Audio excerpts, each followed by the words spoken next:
ओम श्री गणेशाय नमः। जय श्री कृष्ण मेरे प्यारे दर्शकों, आज हम बहुत ही अच्छी कहानी सुनेंगे कि विधि के विधान को कोई नहीं बदल सकता। ये हम एक कहानी के माध्यम से सुनेंगे। अगर आपको ये वीडियो अच्छा लगता है तो लाइक और शेयर करना और ये चैनल को सब्सक्राइब करना मत भूलना। कमेंट बॉक्स में भगवान का नाम भी जरूर लिखना। ओम नमो भगवते वासुदेवाय। हर हर महादेव। दोस्तों, कहते हैं कि समय बहुत बलवान होता है। समय में वह ताकत होती है जो रातों रात राजा को रंग और रंग को राजा बना सकती है। विद्वानों ने भी कहा है कि होनी बहुत बलवान होती है। विधि के विधान को कोई नहीं मिटा पाया। क्या यह बात सच है? क्या एक झूठ है? ये देखिए, चलिए एक पौराणिक कथा के माध्यम से इस बात को समझते हैं। हम समझने का प्रयास तो कर ही सकते हैं। दोस्तों, यह कहानी बड़ी ही शिक्षाप्रद, महत्वपूर्ण और ज्ञानवर्धक है। मेरा आपसे निवेदन है कि कहानी के अंत तक हमारे साथ बने रहना। नमस्कार दोस्तों। बहुत समय पहले की बात है। एक नगर से दूर एक महात्मा का आश्रम था। वह सभी शास्त्रों और वेदों का ज्ञान रखते थे। उसके चर्चे बहुत दूर दूर तक फैले हुए थे। उसके पास दूर दूर से लोग अपना भाग्य दिखाने के लिए आते थे। वह महात्मा बहुत ही ज्ञानी थे।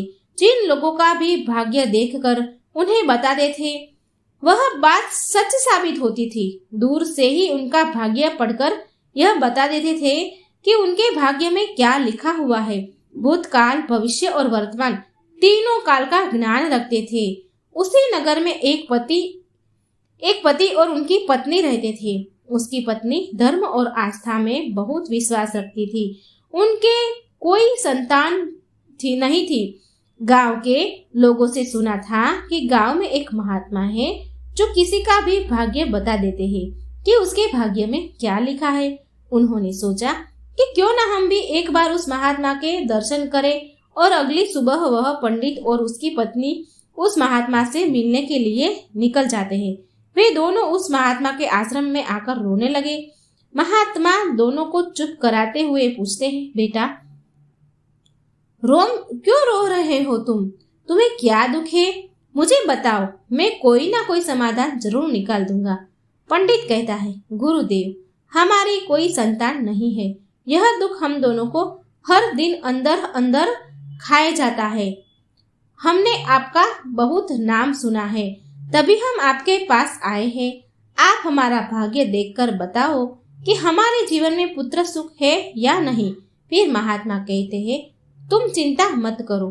तभी महात्मा पंडित की पत्नी को आश्रम के अंदर से 2 सेब लाकर देते हैं और कहते हैं, इनको आप दोनों पति पत्नी खा लेना, तुम्हें अवश्य ही संतान प्राप्ति होगी। उसके बाद वह दोनों महात्मा को प्रणाम करके वहां से अपने घर चले जाते हैं। कुछ महीनों के बाद वैसा ही होता है। 1 साल के बाद उसके घर पुत्र का जन्म होता है। पंडित और उसकी पत्नी बहुत खुश थे। पंडित अपनी पत्नी से कहता है कि क्यों ना हम महात्मा को अपने घर बुलाकर उनकी सेवा करें। फिर पंडित उस महात्मा को अपने घर बुलाते हैं और उनकी सेवा करता है। और पंडित अपने बेटे का नामकरण करवाता है और उसके बेटे का नाम अर्जुन रखते हैं। तभी पंडित कहता है कि गुरुदेव, आप हमारे बच्चे का भविष्य देखकर बताओ कि हमारा पुत्र जीवन में क्या करेगा। तभी वह महात्मा ने कहा, अभी इसको बड़ा होने दो। जब इसकी आयु 8 वर्ष की हो जाएगी तब इसको मेरे पास लेकर आना, मैं इसका भाग्य अवश्य बता दूंगा। यह बोलकर महात्मा वहां से चले जाते हैं। धीरे धीरे समय गुजरता गया। पंडित का बेटा अब 8 वर्ष का हो गया था। एक दिन पंडित अपने बेटे को लेकर उस गुरु के आश्रम में जाता है तो वह देखते हैं कि वहां लोगों की भीड़ लगी हुई थी। तब पंडित का लड़का पंडित से पूछता है, पिताजी, यह सच है? ये क्या हो रहा है? तब पंडित अपने बच्चे को बताते हैं कि यह महात्मा त्रिकालदर्शी है। इनको भविष्य का पता चल जाता है। यह सब लोग अपने अपने भविष्य का पता करने के लिए यहाँ आए हुए हैं। तब वह पंडित का लड़का उन गुरुदेव के पास जाता है और कहता है, गुरुदेव, आप मेरा भी भविष्य देखो ना। उस छोटे बालक की बात सुनकर गुरुदेव पहले तो मना कर देते हैं, लेकिन बाद में बच्चे की जिद पर मान जाते हैं और उससे कहते हैं, बेटा मैं तुम्हारा भाग्य देखता हूँ, तुम मेरे सामने आकर बैठ जाओ। फिर महात्मा उस पंडित के पुत्र का भाग्य देखने लगे।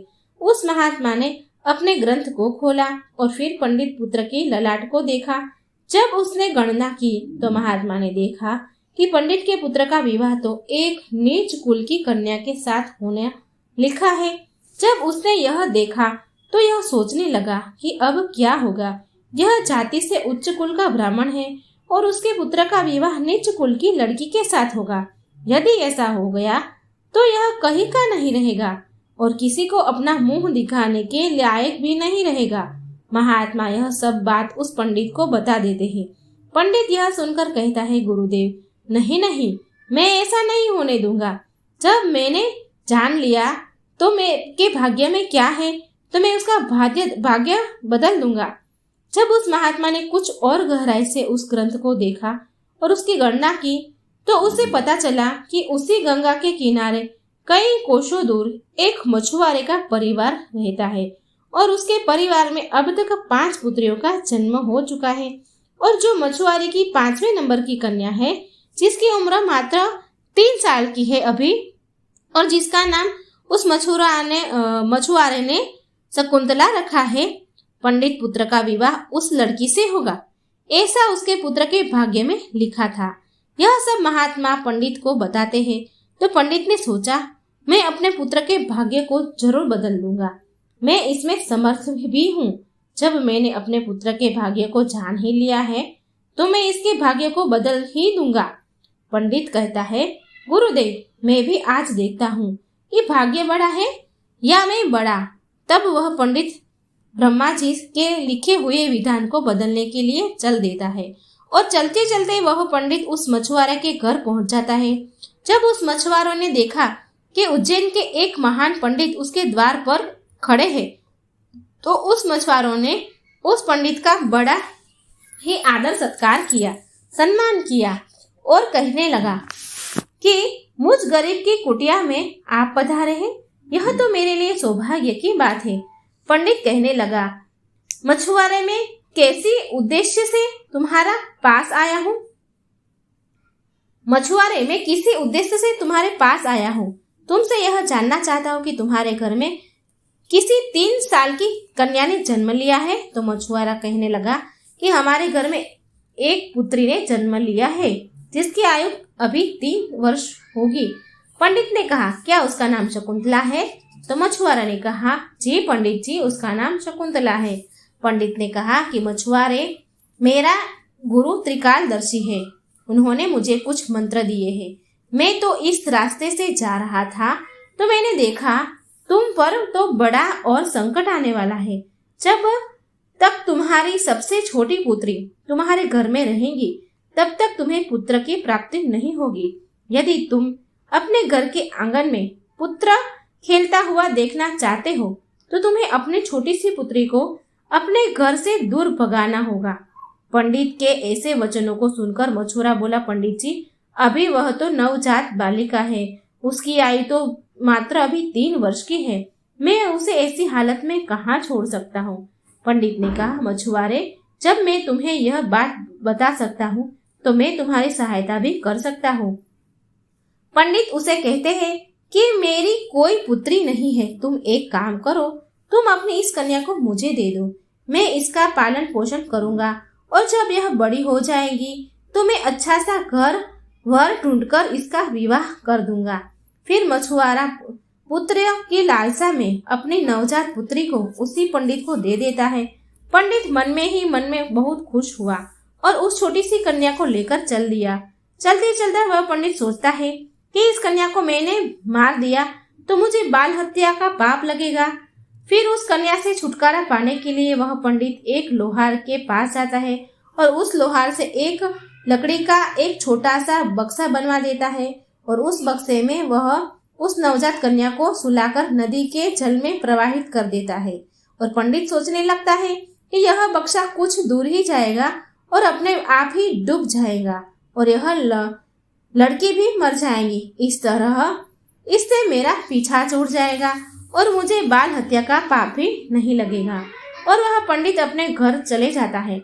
परंतु इस दुनिया का क्या कोई ऐसा व्यक्ति है जो किसी के भाग्य को बदल सके? क्योंकि उस लड़की के भाग्य में जीवन लिखा हुआ था, जिस कारण से वह बक्सा उस नदी के जल में नहीं डूबता है और नदी उसे बहाते हुए एक गांव के पास किनारे पर ले जाती है। उधर उस गांव का पंडित सुबह सुबह स्नान करने के लिए जाता है तो उस पंडित की नजर उस बक्से पर पड़ी। जब वह पंडित उस बक्से को खोलता है तो वह देखता है कि बक्से के अंदर बहुत ही सुंदर कन्या लेटी हुई है, अपने पैरों के अंगूठों को चूस रही थी। वह पंडित संतानहीन था और गंगा जी से रोज संतान प्राप्ति की प्रार्थना करता था। उस बच्चे को देखकर वह पंडित सोचने लगा कि गंगा जी ने मेरे लिए एक पुत्री दे दी। गंगा जी ने मेरे लिए इस पुत्री को मेरे संतान बनने के लिए भेजा है और मेरी प्रार्थना गंगा जी ने स्वीकार कर ली। और इस तरह वह पंडित उस कन्या को लेकर अपने घर के लिए चल दिया। जब पंडित अपने घर पहुंचा तो उस पुत्री को अपनी पत्नी को दिखाया तो उसकी पत्नी कहने लगी, आप यह किसकी पुत्री को ले आए हैं? बड़ी ही सुंदर है। तो पंडित जी कहते हैं, गंगा जी ने हमारी प्रार्थना स्वीकार कर ली और इस कन्या को हमारी संतान के रूप में हमारी झोली में डाल दी। आज से हमारी यह एक लौती पुत्री है। इसका हम बड़े से अच्छे लालन पोषण करेंगे, पालन पोषण करेंगे और इसे अच्छे संस्कार देंगे। इसे किसी चीज की कोई कमी नहीं होगी। इस पंडित और उसकी पत्नी उस कन्या का पालन पोषण करने लगे। समय गुजरा और समय के साथ साथ वह कन्या बड़ी हुई। जैसे जैसे वह लड़की बड़ी होती है वैसे वैसे उसकी सुंदरता में चार चांद लगते गए। वह इतनी सुंदर थी जैसे कोई इंद्र की अप्सरा हो। फिर जब लड़की थोड़ी और बड़ी हुई तो एक दिन पंडिताई ने अपने पति से कहा, सुनते हो, हमारी बिटिया अब बड़ी हो गई है और इसकी विवाह की भी उम्र हो गई है। आप कहीं जाकर वर ढूंढकर हमारी बिटिया की शादी कर दो।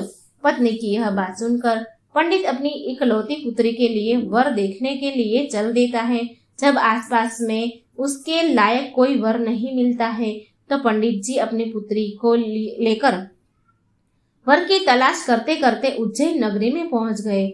वहां जाकर लोगों से पूछते हैं कि यहाँ कोई ऐसा ब्राह्मण परिवार है जिसका कोई पुत्र विवाह के योग्य हो तो बताओ। उज्जैन के लोग उस पंडित के बारे में बताते हैं जिसने उस लड़की को नदी में बहा दिया था। उनका बहुत ही संस्कारी परिवार है और उस पंडित का एक इकलौता पुत्र है और उसकी उम्र भी विवाह के योग्य है। पंडित जी, आपकी बात उन पंडित के पास बन जाए तो आपकी पुत्री बहुत ही सुखी हो रहेगी। उन लोगों की बात सुनकर पंडित जी उस पंडित के घर अपनी बेटी की शादी करने के लिए चल दिए। जब वह पंडित के घर पहुंचे और उस पंडित से मिले और जब पंडित जी ने अपने पुत्री की सुंदरता के बारे में बताया और पंडित को अपने आने का मकसद बताया कि मेरी एक पुत्री है और उसका विवाह हम आपके पुत्र के साथ करना चाहते हैं, तो वह पंडित भी बड़ा खुश हुआ कि चलो, मेरे पुत्र के जो भाग्य में लिखा था अब वह बदल गया है और एक ब्राह्मण अपनी पुत्री की शादी के लिए मेरे पास आया है। वह पंडित उस ब्राह्मण की उस बेटिया से अपने पुत्र की शादी करने के लिए तैयार हो जाते हैं और फिर विवाह का समय निश्चित भी हो जाता है और वह ब्राह्मण खुशी खुशी अपने घर चला जाता है और अपनी पत्नी से सारी चर्चा करते हैं। फिर कुछ दिन बाद वह दिन भी आ जाता है जिस दिन पंडित की पुत्री और उस पंडित के पुत्र की शादी होनी होती है। फिर वह पंडित अपने पुत्र की बारात लेकर उस पंडित के गांव की तरफ चल देते हैं और सोचते जा रहे हैं कि मैंने अपने पुत्र का भाग्य बदल दिया। लेकिन पंडित को पता नहीं था कि विधाता का लिखा कोई नहीं मिटा सकता, उसे विधाता भी नहीं मिटा सकते। जो लिखा है वो तो होता ही है, जो लिख दिया वह तो अटल है।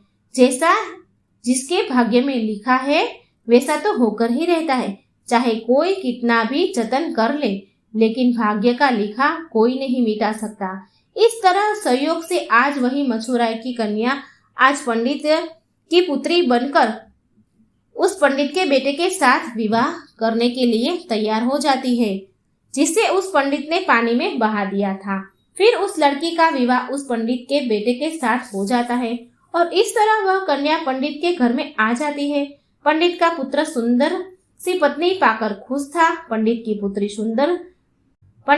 पुत्री भी सुंदर पति को पाकर खुश थी और पंडित इस बात से खुश था कि मैंने अपने पुत्र का भाग्य बदल दिया। फिर एक दिन इसी कार्य से उस पंडित के पुत्र को उज्जैन से कुछ दिनों के लिए बाहर जाना पड़ता था।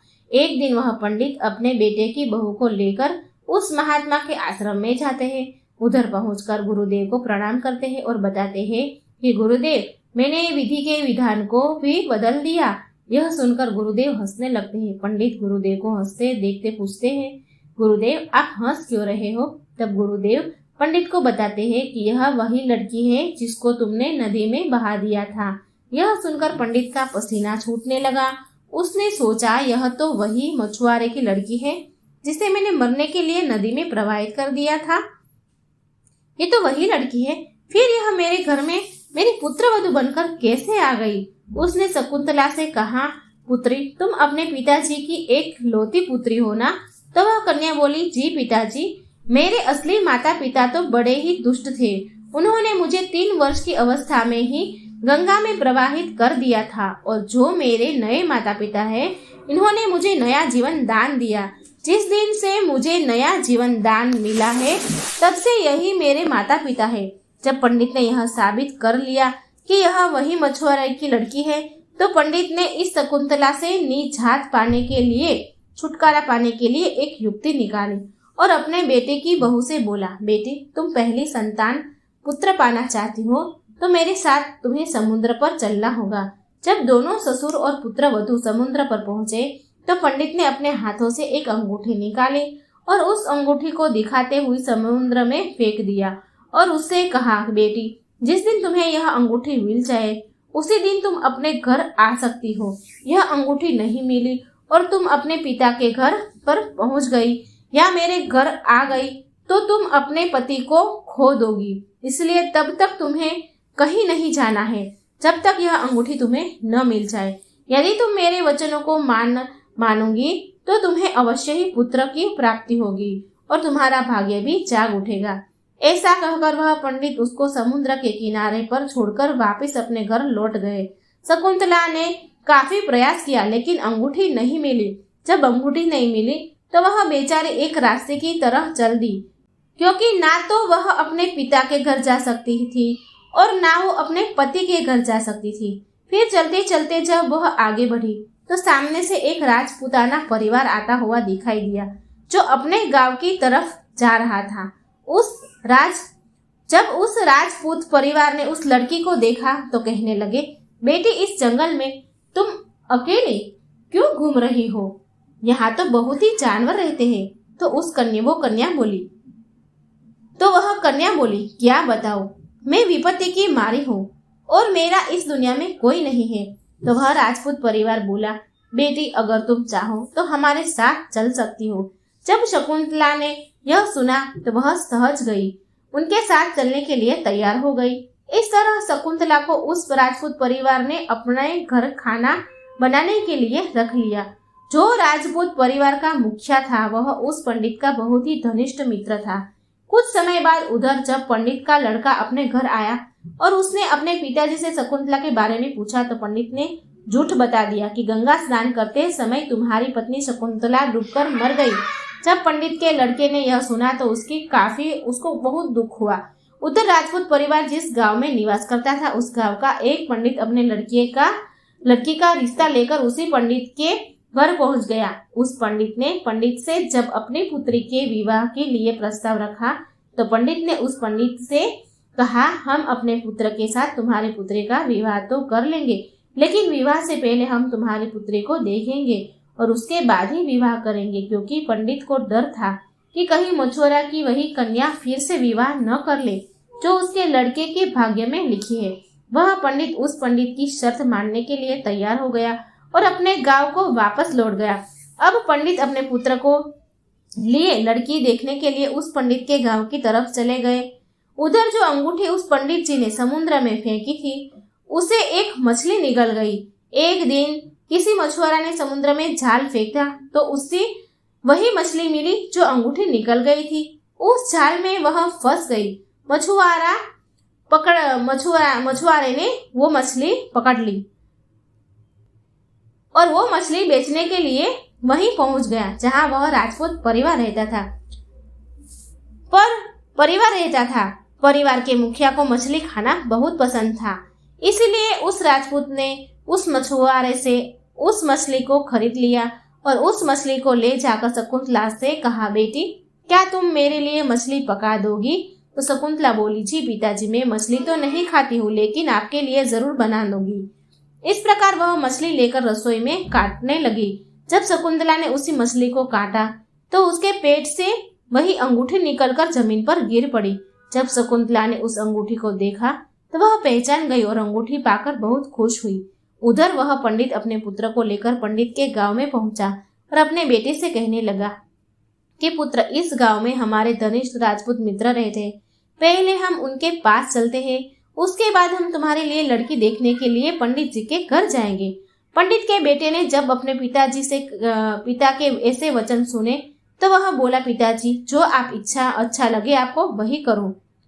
फिर वे दोनों उस राजपूत के घर पहुंचे। राजपूत ने अब अपने मित्र पंडित को आते हुए देखा तो वह भी बहुत खुश हुआ और उनका पहले की भांति आदर सत्कार किया। आदर सत्कार करके उन्होंने अपने पास में बिठाया और उसने शकुंतला को आवाज दी, बेटी हमारे मित्र आए हैं, जरा उनके लिए पानी का इंतजाम करो। शकुंतला पानी लेकर आई तो शकुंतला ने पंडित को देखा, पंडित ने शकुंतला को देखा। फिर जब पंडित के लड़के ने शकुंतला को देखा तो वह कहने लगा, पिताजी आपने मुझसे झूठ क्यों बोला कि शकुंतला मर गई है? पत्नी तो मेरी जिंदा है और यह आप जानते हैं, और यह जानते हुए भी आपने मेरा विवाह किसी अन्य लड़की से करने के लिए सोचा। तो वह पंडित दुखी मन से कहता है, पुत्र मैं भटक गया था, मैं विधाता के लिखे भाग्य को बदलने का प्रयास करता था, इतना नीच कर्म कर बैठा कि कुछ पूछो ही मत। फिर उसने पूरी कहानी सभी को सुनाई और कहने लगा, मुझे अपने ऊपर कुछ ज्यादा ही घमंड हो गया था। जो विधाता के लिखा है वो कभी नहीं मिटता। विधाता के लिखे को मिटाने चला था मैंने लाख कोशिश की, लेकिन हुआ वही जो तेरे भाग्य में था बेटे। यह कहकर उसने अपने बेटे की बहू से माफी मांगी और आदर सत्कार से उसे घर लेकर गए। दोस्तों, विधि के विधान को कोई नहीं बदल सकता, जो लिखा होता है वह जरूर होता है। दोस्तों, आपने आज इस वीडियो से क्या सीखा मुझे कमेंट बॉक्स में जरूर बताना, और वीडियो अच्छा लगे तो लाइक और शेयर करना मत भूलिएगा। जय श्री कृष्ण, राधे राधे, थैंक यू।